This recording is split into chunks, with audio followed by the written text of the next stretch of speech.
Donc l'objectif principal, c'est générer des solutions créatives et durables en réponse aux défis de votre commune. Pour les règles du jeu, donc faire attention à s'écouter, à participer, à encourager les idées folles. L'idée, c'est d'arriver à la fin de la journée avec des idées concrètes.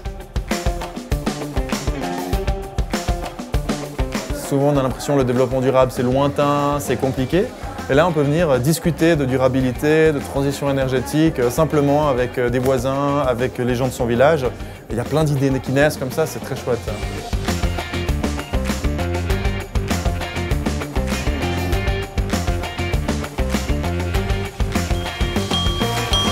Donc ça, c'est la première partie de la journée qu'on appelle plutôt divergente. Donc on va ouvrir vraiment toutes les portes. Et puis dans la deuxième partie de la journée, on va plutôt converger en se concentrant sur les idées qui nous paraissent de une les plus pertinentes et de deux celles qui sont réalisables réellement. Et pour nous, l'échelle des communes est vraiment importante parce que justement, c'est l'échelle où on peut agir, c'est l'échelle où on peut s'impliquer. Et le fait de s'impliquer, premièrement, ça fait du bien. Pour moi, ça rend heureux de s'impliquer parce qu'on réalise des choses concrètes, qu'on se dit tiens, en fait, non, les choses peuvent changer. Et j'en ai la preuve parce que j'ai fait des projets qui se sont réalisés. Donc on va prendre chaque idée et on va la présenter à tout le monde en 3 minutes. Notre projet était l'élaboration d'un espace permaculture. Nous avons choisi le nom Symbio pour jouer avec le jeu de mots symbiose. Ce qu'il faut comprendre, c'est qu'en permaculture, on va créer un endroit où le végétal, l'animal et l'humain vivent en symbiose. Notre projet d'aujourd'hui serait d'ouvrir un magasin local appelé Manger tout près. Le projet s'appelle Entraide locale.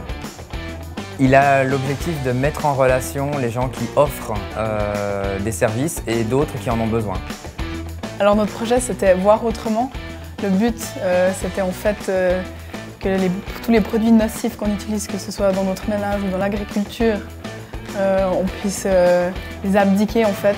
Alors Utopia, ça veut dire qu'on aimerait avoir une navette autonome, électrique, qui sillonne les 3 villages. Ça s'appelle Mystère, avec TE 2RE. Et puis il concerne les enfants de 7 à 14 ans.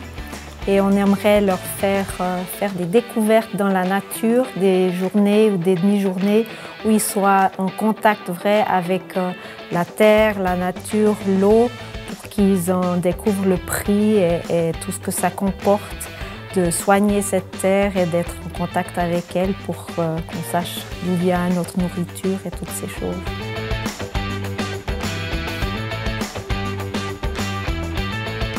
Beaucoup d'idées, beaucoup d'échanges, beaucoup de liens entre les gens. Et c'est ce qu'on voit dans le développement durable, c'est aussi vraiment le lien entre les gens au niveau local. Et finalement, ces journées participatives sur la question de la durabilité dans les communes rejoignent très bien cette économie sociale et solidaire dans le sens où on cherche à développer des projets qui soient soutenables, qui soient viables financièrement, mais qui aient aussi un impact positif sur la société ou l'environnement. De voir qu'aujourd'hui les gens ont envie de faire des projets, ils ne savent souvent pas comment. Et à travers ces journées, on arrive à découvrir que des gens ont envie de lancer leurs propres projets et de voir ces projets naître, ça c'est la plus belle récompense. Que cette journée était magique. Symbiose. Merci. Inspirante. Excellente. Conviviale, oui. Ok, en un mot. Une super journée. Là, il y en a 2.